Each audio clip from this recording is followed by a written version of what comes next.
Welcome back to Universe. I'm Andrew, and today I'm playing Ardent Reapers, which is a two-player dueling card game, and it is a unique deck game minus the Fantasy Flight trademark, but unique deck in the vein of Keyforge, meaning every deck is unique. So here in front of me are the two decks that are registered to my account in the same way that Keyforge decks are unique and registered to players' accounts. I think this came out about a year ago, but I just found out about it thanks to the Top 100 Dueling Card Games series going on right now at Folio Games YouTube channel. So I'll put a link in the description to where you can find that series if you want to see a top 100 list of dueling card games from someone who knows a lot about them and has played a lot of them. So it's a really interesting series. And yeah, in the 90s somewhere, so not super high, but still on the list, he mentioned Ardent Reapers. And there were other games that he mentioned that I hadn't heard of, but this one caught my attention because of the unique deck aspect made by fans of Keyforge. And it's a really cool personal project to have pulled off, to be able to make not just a card game and all that entails there, but specifically a unique deck game with the software and the website set up to be able to generate decks. So as I'm recording, or as of a few days ago, when I signed up at their website, 2 decks were generated for free to my account. And they say that they'll make another deck for you every couple months. Maybe you have to log in or make that happen somehow. I'm not sure. But if you want more decks than that, you can buy them for $2 each and they'll generate decks and add them to your account. And then from there, you can either play online. They have a tabletop simulator module. I don't know how active the Ardent Reapers scene is. I didn't look into it. I'm not really an online player.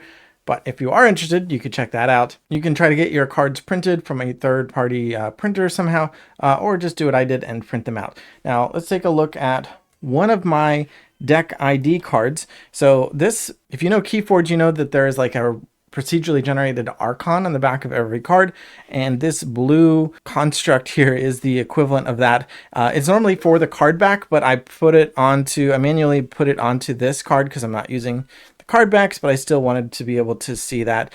So I put that there. Normally that shape would not be on the ID card, but what would be there is this QR code and the list of the cards in your deck. You can see I have a lot of commons and then a couple stars are the rares. Not that there's any guarantee or fixed number of rares. And then my procedurally generated deck name, Old Fashioned the Sudden. And you might also notice there's a pretty short list of cards. Every deck is 17 cards. That way the 17 plus 1 as the ID card, that's a total of 18 cards. 9 cards per sheet, prints cleanly and easily. So you can print an entire deck on 2 sheets of paper. And the number of cards in the deck is pretty relevant to the way the game works because it doesn't end until someone is completely out of cards.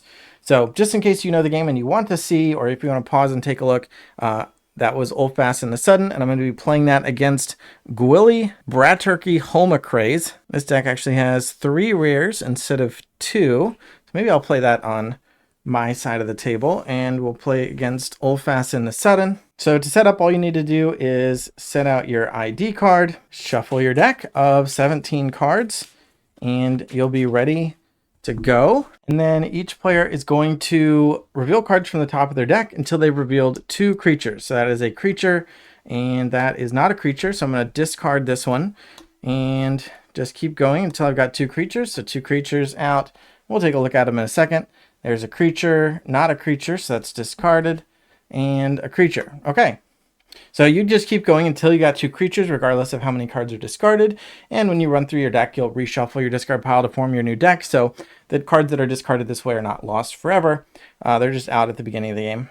And then each player is going to get 3 cards to start the game. Now the player who goes first is going to be the one who has the least powerful creature in play. So it's kind of cool. Instead of randomly determining first, you actually do this little bit of setup and actually start with some stuff in play. And then you can just see who goes first. So in this case, each player has a 1 power creature. Gwilly has Peepers and Old Fashioned has Jants. So that's a tie. So the next lowest power goes first. And Old Fashioned has Vile Chap with 4, which is lower than Bamf's 6 power. So Old Fashioned will take the first turn. And now they can play cards, discard cards, and use cards. So they've got 3 cards in their hand that they can play from. And in fact, you have to play a card on each of your turns, at least 1. They have the option of using cards, and they have the option of discarding cards from their hand that they haven't used. So let's take a look at one of the creatures. Let's look at Jants. There's just a few interesting things going on here. First of all, we know it's got 1 power. And then down here is the number 2, And that is the number of victory points this is worth if it is in a player's score pile. And that'll be tallied up at the end of the game when somebody is completely out of cards. It has a play ability to draw 2 cards, but because Jance came into play through the beginning of setup, that never got a chance to trigger. You do not trigger play effects during that. So that's a creature. So that is Jance. He's hanging out over here. And Old Fashioned wants to play a relic. So the first thing they're going to do is going to be to play a card. And as you can see, this is a relic. It says friendly creatures have +1 power. It doesn't have any bold text kind of indicating a type of ability. Like we just saw, Jance has a play effect. And over here where there are some cards have a bonus effect, this just means it's always on because it doesn't have any indicator. It's worth 1 point if it is in a score pile. And Old Fashioned is going to play this card. So they're just going to put it into play. And relics and creatures, 2 of the 3 types of cards in the game, and the 2 of the 3 that enter play at all, they enter play in a dormant state, which is going to be rotated to the left. So Sigil of Power comes out, but as far as I can tell, that doesn't impact its ability for its effect to occur, so it still immediately starts taking effect. And now Old Fashioned's creatures now have +1 power. So Jance is now a 2, and Vile Chap is now a 5. And then Old Fashioned is going to use Jance to fight. So if a creature is in the active state, which is what the creatures are that come into play during setup, are in this active upright state. Again, dormant, active, and there's also a third state which is mature, and we'll see that later. But Jance is active. And active and mature creatures are both able to initiate fights. So Jance is going to fight Peepers. So we just looked at Jance. Let's look at Peepers. It also has 1 power. It's worth 1 point though. And it has a bonus ability. And bonus abilities trigger either when the creature wins a fight that it initiated or when it is harvested. So for now, that bonus effect is not going to be happening because Jance with its 2 power is going to defeat Peepers with its 1 power. The creature that loses the fight goes to the score pile of the player who won the fight. So Peepers is actually going over to Old Fashioned's score pile, and Jance, the winner, goes to its owner's discard pile. So Jance can be discarded. Now, Vile Chap with its 5 power also could have beaten Peepers. Neither of them could have beaten Bamf. So basically I was trying to decide for Old Fashioned, which of their 2 creatures do they want to have beat up Peepers? And I chose Jance because of its 2 victory points. So, and it's even at a 2 power, 1 plus the 1, it's so small it'll be easily taken out by a fight from Gwilly once they take their turn. And Old Fashioned want to avoid Gwilly getting those 2 points. So they're going to send Jance to their discard pile and score Peepers, keep Vile Chap, and if Gwilly wants to fight Vile Chap with Bamf, they'll just get 1 point instead of 2, which is probably better. Now, Old Fashioned still has 2 cards left in their hand, and I think I'll have them play Rolando. He's got 7 power. It's going to be 8 because of the Sigil of Power. He has worth 1 point in the score pile and a bonus effect to make your opponent discard some cards. But for now, he's going to be coming in dormant, so he won't be able to do anything this turn. And I think Old Fashioned's not going to play the last card in their hand, so they're going to hold on to that, and they're going to end their turn. The next step is the rotate step, where all the cards rotate 1 step, and that includes the relic. So Vile Chap went from active to dormant. From active to mature. Rolando went from dormant to active, and Sigil of Power went from dormant to active. Then they draw until they have 3 cards. They already had 1, so they'll draw 2 more cards to end their turn. And it is Gwilly's turn. And I think they'll have the Bamf fight Vile Chap. So 6 versus 5 means Bamf wins the fight and goes to the discard pile. Doesn't have a bonus ability, and Vile Chap will go to the score pile for Gwilly. It does have a bonus ability, but that doesn't trigger because its owner isn't the one who won the fight. Actually, I don't think you have to win the fight to trigger the bonus. You can lose the fight and still trigger your bonus as long as it was your attack. Now, Gwilly will play the Clubby Tool, a 10 power creature, and it has a play ability. Discard a card. If you do, rotate an enemy creature to dormant. We'll discard Crossed Massacre and rotate an enemy creature to dormant. So Rolando will not be usable on their next turn, and this will come into play also in the dormant state. And they'll also play Bash, 8 power creature that if it loses a fight, the opponent has to discard their hand, and also it's going to be dormant. end their turn by making these active and drawing 3 cards. So now Old Fashioned doesn't have any cards they can use right now. Sigil of Power is out and its effect is happening. Rolando is out, but he is dormant. And I did see a tip on strategy, which is to avoid playing your actions too early in the game. It's better to discard them. So that was why I discarded with Clubby Tool. I discarded Crossed Massacre. Save it for later, because again, as I said, you're going to shuffle through. You're going to go through your deck pretty quickly and reshuffle your discard pile to reform your deck and keep drawing. And you might want to save those powerful action cards for when you're in a pinch, because when you do play an action, it's going to have an effect, and then it's going to go to your score pile where you will score its victory points at the end of the game. But that means it's out of your deck. You only get to play each action card 1 time per game for the most part. So it makes sense to carefully time it and not run yourself out of cards too quickly. That said, I am a very much beginner, and this card looks useful right now. So I might just play Mighty Shall Fall for Old Fashioned. It says this is an action card. So first one we're actually seeing, it's going to have a play effect, which will happen immediately upon being played, and then it will move to the score pile of the person playing it, and it's going to be worth a negative point. So it says move the 3 most powerful creatures to their owner's discard piles. So because Gwilly has a 10 and an 8, let's just go ahead and do that. Have them be discarded. Rolando is also among the 3 most powerful creatures, so that'll be discarded as well. And Mighty Shall Fall is scored, bringing Old Fashioned score down to 0. We'll play Teed Scrapper, 7 power, +1 from Sigil. It's a bonus to move a card from your opponent's score pile to their owner's discard pile. So Old Fashioned can steal Vile Chap out of that score pile and get it back into the discard pile if we're able to trigger this bonus effect. And then Quattro Wolf Bear, one of the rares. It's going to be a 5 power, 2 points, and it has a couple skills, Bear Hug and Team Up. Bear Hug allows a creature to fight multiple enemy creatures as long as the Bear Hug creature's power is equal to the sum of all of the creatures that it wants to fight against, and it would then win that fight. Team Up is similar, except that it allows multiple allied creatures to team up against a single enemy creature. Again, the sum of the allied creatures who are teaming up needs to equal the value of the creature they want to fight against. And he gives the Team Up ability to his neighbors as well, because like in Keyforge, this Ardent Reapers has a battle line rule where once placed, the creatures do form a line that can't necessarily be broken up by default. So you're always playing to the farthest left position or farthest right position. So neighbors is very important. So in this case, it doesn't matter which side to put them on, but it will matter in the future whether I put the next creature over here next to the wolf bear, therefore having team up, or not. That will end Old Fashioned's turn. So they will move those from dormant to active. And Sigil of Power moves from active to mature. So Sigil of Power is not really, doesn't make a difference, but being mature gives the ability to harvest a card, which hopefully we'll see at some point. Then they'll draw 3 cards to end their turn. And Gwilly can go with nothing in play. So we do have to play a card, and I think I'm fine with that. But just as a reminder, you do have to play at least 1 card. We're going to play the Embiggenator, or Relic.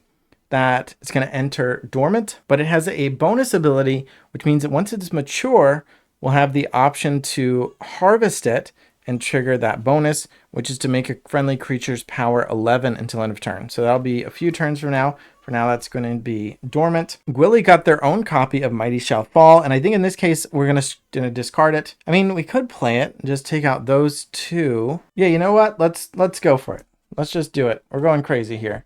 So we'll discard them and score this, and also bring Gwilly's score down to 0, and then we can go ahead and play this. I was thinking about just discarding the Mighty Shall Fall and holding Payday, and maybe waiting for those creatures to mature and maybe be harvested, so they don't just beat up on Payday here. But I don't know. Let's keep things going. So Payday's going to be 6 power. As a bonus, we get to draw a card, but not right now. So it's just going to be dormant. And end their turn by rotating them to active and drawing 3. I'll just keep up the removal here. We'll play Return to Sender, shuffle 2 enemy creatures and 2 friendly creatures into the decks. Probably not a good idea, but shuffle Payday into Gwilly's deck, which is already getting pretty small. Score Return to Sender, and we'll play another copy of Peepers. As a bonus, your opponent reveals their hand, and you can move actions to their discard pile. And then also have Pinpoint. I'm thinking we'll actually just discard this. We'll just choose to discard it because we're going to save it for later in the game. I think this is the type of card where, like, if you're better at the game, you know all the cards, it's going to be more useful. But even if you're new, you can wait toward the end of the game when you have a better idea of what your opponent's cards are, what's left in their deck, what have you seen already, and so on. However, my brain tends not to work like that, so I'm probably still not going to play it well. But for now, still just going to go ahead and discard that. And we have the option of harvesting Sigil of Power. Because it is mature, Old Fasten has the option to just score it and resolve its bonus ability. Now, it doesn't have a bonus ability, but we can just score it. We won't be able to get benefit from its effect anymore, but we guarantee lock in that victory point just in case the opponent has some kind of way to mess with our relics. I don't know if they do. And I mean, I guess we could check their ID card, but I don't know just based on name what those cards do. So let's play risky. Let's just leave it out and keep benefiting from that effect. End the turn by doing that. And we would normally need to rotate this, but it's mature already and it doesn't rotate any further. It'll just stay mature. That said, Gwilly does have a way to get rid of a relic, and that is the Sledgehammer, but it is a bonus, so they're gonna have to wait until it matures. So Old Fasten has some time to get ready for that. Gwilly will also play Gargoyle, and this is a play effect. Stash the least valuable enemy card. The least valuable enemy card is a tie between Peepers and the Sigil. So I think Gwilly gets to choose. They're both worth 1 victory point. Let's take the Sigil. That will punish them for not harvesting it, shrink their creatures, and we'll have time to deal with Peepers anyway. So Gargoyle is going to come into play dormant, and the stashed card is going to go underneath the Gargoyle. And when Gargoyle leaves play, the stashed card will also leave play, and where it goes depends on what happened to the Gargoyle. So if Gargoyle wins a fight, the stashed card will join the Gargoyle in this score pile. If Old Fasten wins a fight against the Gargoyle, then Old Fasten will actually get that stashed card into their own score pile. And if Gargoyle is harvested, of course, Gwilly will score the Gargoyle and the stashed card. And if Gargoyle leaves play any other way, the stashed card will go to the discard pile of the owner. Gwilly's third card is Mighty Shall Fall, another copy of that. So let's go ahead and just discard that one and end the turn. So Gargoyle becomes active, Sledgehammer becomes active, and the Embiggenator becomes mature for next time. Draw 3. I think Old Fasten will discard Matching Venture, play Deep Carl, 4-power creature, and when it's played, they get to also play the bottom card of their deck. So let's just get a little surprise here from the bottom. And that is a Saboteur. If this card is used to harvest, it gains a bonus. Move a card from your hand to your opponent's score pile, which can be nice because some of the cards, as we've seen, have negative values. So you can throw a negative point at your opponent. So that is a bonus effect that doesn't work when it wins a fight, but only when it is harvested. I'll put that somewhere. And yeah, let's go ahead and also play Bejewel. It is a negative point if you score it, but it gives you an extra card at the end of your turn. When you draw, you'll draw 4 instead of 3. So bring that out.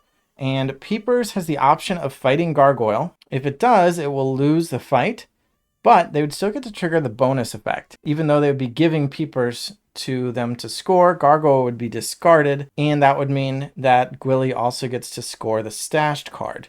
So probably not going to do that, but it can be relevant in case you really wanted to resolve a bonus effect. You can intentionally lose a fight in order to do so. That would potentially make them discard any cards. But for now, let's just not do that, and we'll end the turn by rotating. And then draw 4 cards, actually. There are only 2 cards left in the deck.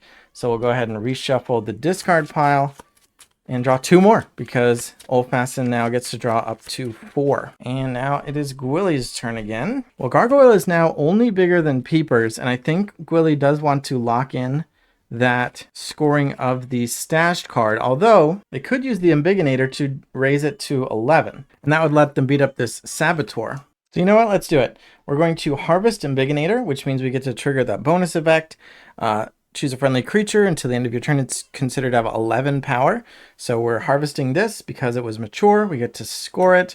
Gargoyle now has 11. We'll have it fight the Saboteur, which means we get to score the Saboteur and discard Gargoyle and score the stashed card. I'm going to discard Vault Tunnel, which would move an enemy relic to your score pile, but they don't have any relics right now. I will play Payday. It's a bonus to draw a card, but that is not right now. And sure, let's just play Reject the Frail. An action that's going to reveal our opponent's hand, and the least powerful creature revealed goes to their score pile.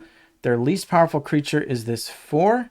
So they just score that 1 point and lose the creature. Then Reject the Frail goes over to here. Probably have to tighten these up. Maybe just keep the running total. We got 4 here and 3 here. All right, we'll activate and mature that. Draw 3.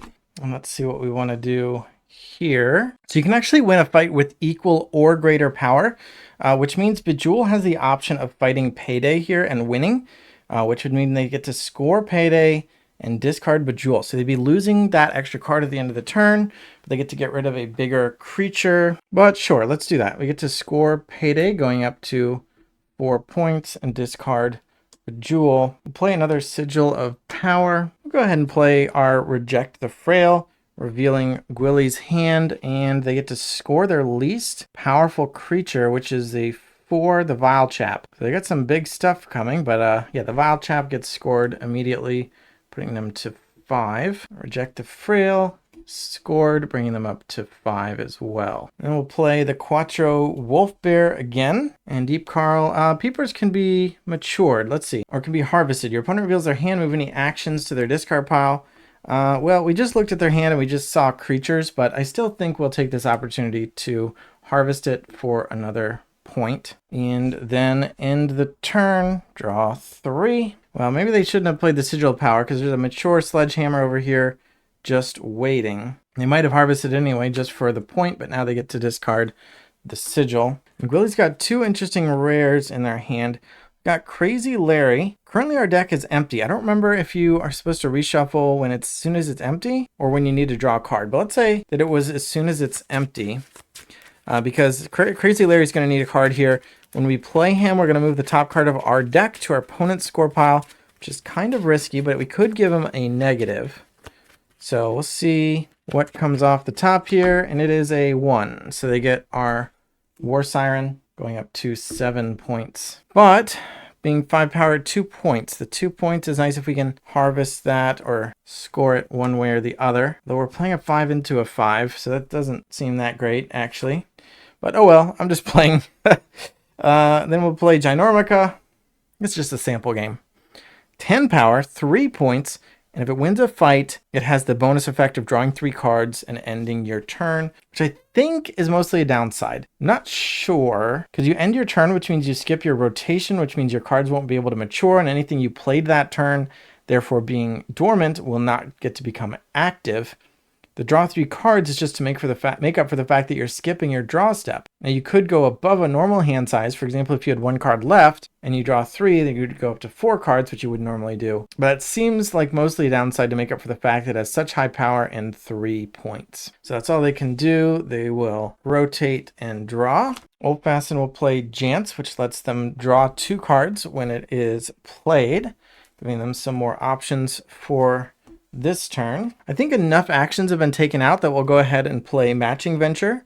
Reveal the top card of your opponent's deck and yours. If they're both creatures, you score them, although their deck is empty. So I should have reshuffled these 2 cards. And yeah, maybe not, because that's a 50-50, a relic or a creature. So maybe that is not a good idea. We just shuffle these 2 cards up. Yeah, sure, what the heck, let's do it. We got the relic, so that'll just, I guess, stay on top. We can also look at our opponent's top card, which is Clubby Tool. But we will score the Matching Venture at least, going up to 8. Well, the Quattro Wolf Bear can fight Crazy Larry.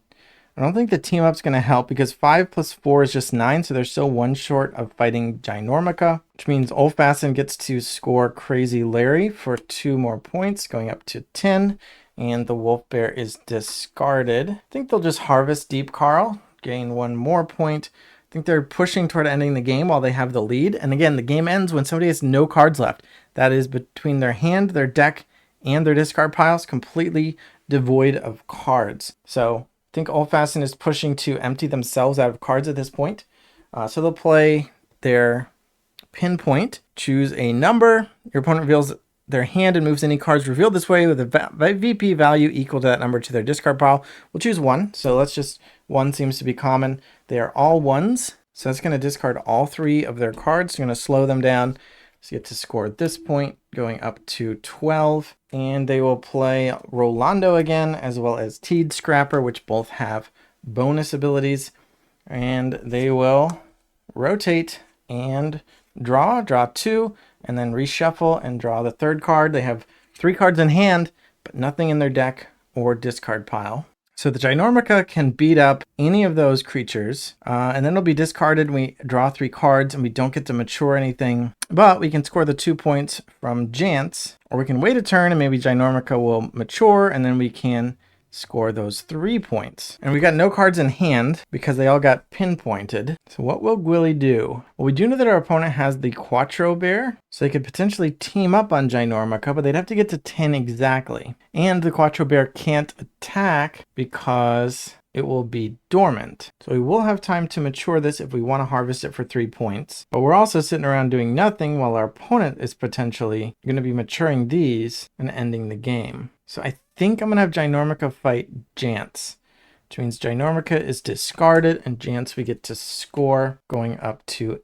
8. And then we just end the turn drawing 3, and Ulfasten can go, trying to empty everything out. So we'll play the Sigil of Power, the Wolf Bear, and Bejewel. And we'll put it over here just so we have some more variety in the team up values, because that's all of our cards. So we don't have any cards to draw. We will rotate. I got a couple maturations here, and Gwilly's got some hard work to do. Well, now the Mighty Shall Fall makes a lot of sense here. Move the 3 most powerful creatures, shuffle them into their, or put them in their owner's deck, which I guess if their deck is empty, or put it in their owner's discard pile, but since their deck is empty, I guess they would just shuffle it into their deck right away.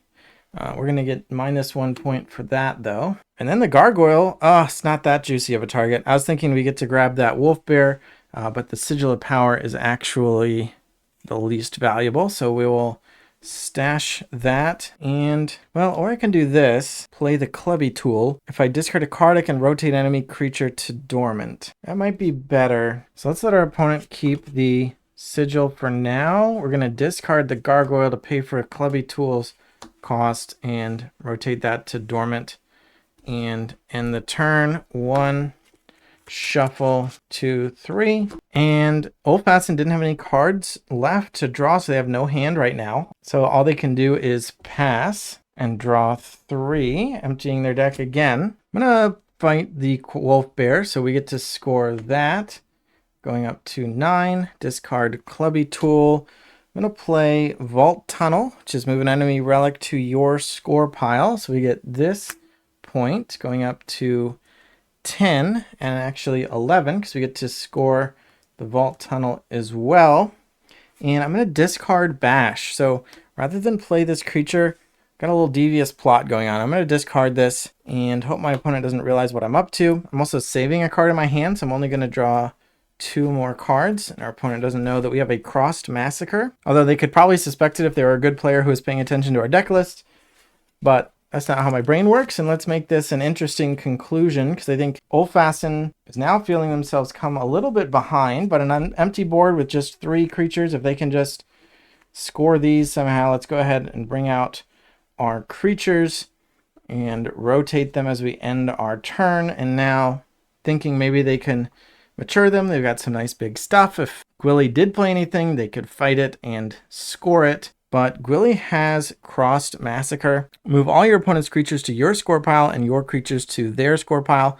Although the math on this might not be great because that's a -2. This is 11, 10, 8, 9, 10. We still just end up with 10 points, which is less than the 12. So because of this -2 and this -1, this is actually not working out. So maybe this is a more interesting fight. That Crossed Massacre is not going to work out. Well, we can play the Gargoyle now, stash the least valuable enemy card, but that is Bejewel, which is a -1, so we actually don't want to score that. I wonder if that counts as being in the play area, though, for the purposes of ending the game. I'm not sure about that. We'll play Bamf. I mean, I could stash that and then play the Cross Massacre. That would help our points a little bit, but not really, because that's still going to, now our opponent gets the Gargoyle. We don't get the -1, but they do get this +1. So they go up to 13, and we're going to be 11, 12, 13, 12, 11. Still in that -2. So let's discard the Massacre. Go ahead and play Bamf. 6 power. If it's harvested, we play the top of our deck. And how's this going to play out? Not great, I'm thinking. Although now it's Oldfashioned's turn, and if they do fight the Gargoyle, they have to score the stashed -1, which will just even out with the 1 point on the Gargoyle. But also if they fight, they're prolonging the game. They could just end their turn with their 2 7s to mature them. Oh, Gwilly should have drawn. Draw 1, shuffle, and 2, 3. I think they're just going to let them mature. I'm not sure if that's right, but just hopefully, again, they've got a 1-point lead right now, and they can lock it up and end the game with these 2 more points. And with the bigger creatures, they have that kind of safety that they can't get their creatures fought off the table, I think.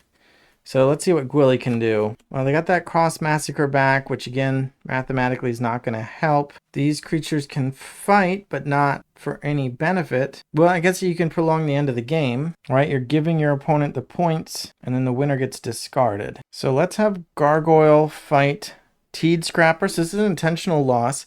Gargoyle is going to get scored. The stash card gets scored by the winner. That nets 0. And the winner of the fight is discarded to its owner's discard pile, which is then going to be reshuffled, I guess. So the end of the game is delayed, and they didn't give them any points, which means we can play Bash and Ginormica. Discard Chainmask doesn't matter because there's only 1 card left. And mature Bamf and activate these. Draw this. Oldfashioned has no cards. We will harvest Rolando, which actually triggers the bonus. You discard the top card of your deck, which is the one that just got put there. Teed Scrapper, which is a victory point value of 1, which means Gwilly has to discard 1 random card. And they discard Crossed Massacre. And Rolando scores for 1 more, putting them up to 13. And Oldfashioned will end their turn, reshuffle, draw. And now I wonder if Gwilly actually has the advantage. That Gargoyle Gambit really helped. We can harvest Bamf. It says a bonus, play the top card of your deck. Actually, this should have been shuffled, which means we don't want to play that. So actually, we can't harvest Bamf because that would force us to play the Crossed Massacre, which would let our opponent score these. So we have to leave Bamf. We can play Clubby Tool for no effect, and then rotate as we end the turn. Oldfashioned will just has to play 1 card and then end their turn. Oh, Gwilly would have drawn this. So now on their next turn, they can harvest Ginormica with a nice big 3, 12, 13, 14, and now they're in the lead. Harvest Bamf and Bash, going up 2 more points. And Clubby Tool can fight the Scrapper, so they get to score that and discard Clubby Tool. But now Oldfashioned has no cards in their hand, their deck, their discard pile, their play area. The game is over. And by delaying with the Gargoyle, Gwilly actually pulled ahead by getting to score Ginormica and those last couple big creatures at the end. So Oldfashioned was trying to race, but didn't quite work out. And yeah, 17 to 13 in the end. And as long as you use different sleeves or something, it's pretty easy to just sort them back out. So that was Ardent Reapers. Really cool, especially as, again, like a homemade game by fans of Keyforge. I think one of the guys actually works at Ghost Galaxy Games working on Keyforge now. And if you want your own free decks, you just go to their website and sign up. They're not physical decks, but you get your own uniquely generated, funnily named deck lists that you can print out and play for free. So shout out to them. Again, shout out to Folio Games for informing me about this through his Top 100 Dueling Card Games series. Thanks for watching. Thanks for subscribing, and bye.